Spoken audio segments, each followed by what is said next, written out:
Grahamstown. She has produced a reverting debut read titled If I Stay Right Here. It's an offering that takes us on a journey of Shay and Sippy's relationship as they try to figure out their place in the world. This offering unpacks themes such as passion from behind bars, volatile love, sexuality and individuality.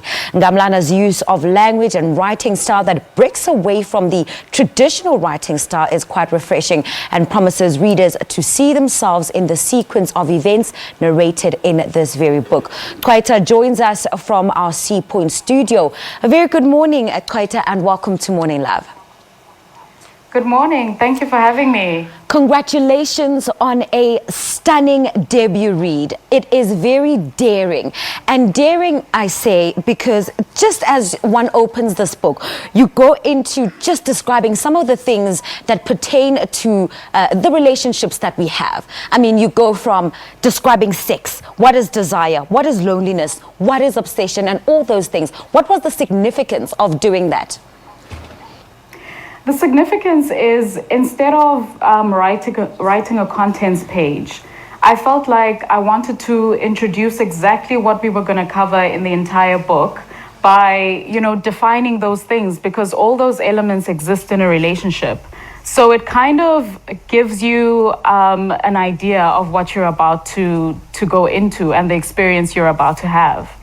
Now, the two characters, Sippy and Shay, there are many couples and women specifically who really do identify and relate with them and, the things that they go through in relationships. What were you going for? What were you looking, which nerve were you looking to touch with these two main characters in this book?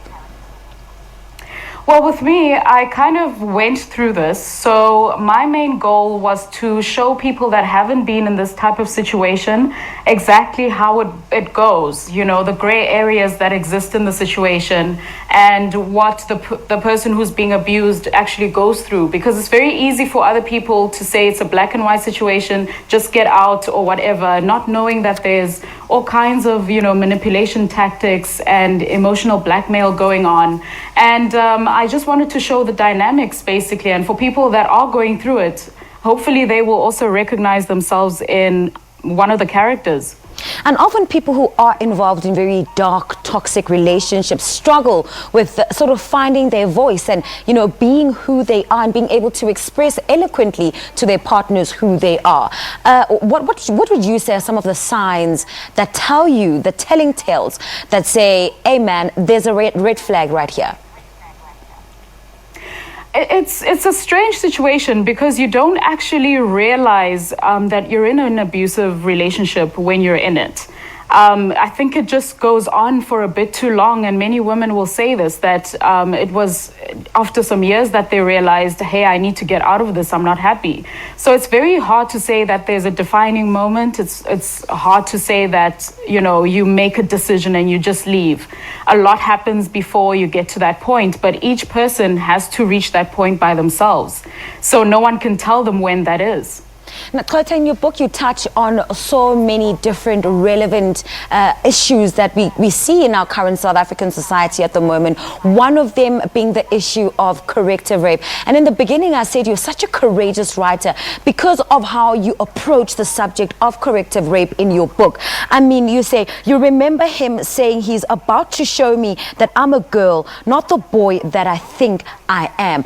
But from there, just the way you write, it's really, it slaps you in the face. Was that the intention, to say we're not going to be nice and courteous about this anymore? We're going to give people the hard-hitting facts as they are? Yes, what tends to happen is that because people are homosexual and homosexuality is not accepted by all, especially in South Africa, and especially in our culture, people seem to think that it's okay to treat people like that or to rape people. And there isn't enough light put on that issue, mainly because the people are homosexual, so in a way they deserve it. So I really wanted to put a light on that, and I wanted to say that it's not okay. So that's what I set out to do with that, and that's why I wrote it in such a gritty, in your face type of way. Well, congratulations, Chwayita Ngamlana. You've certainly given us something spectacular in the form of your debut read.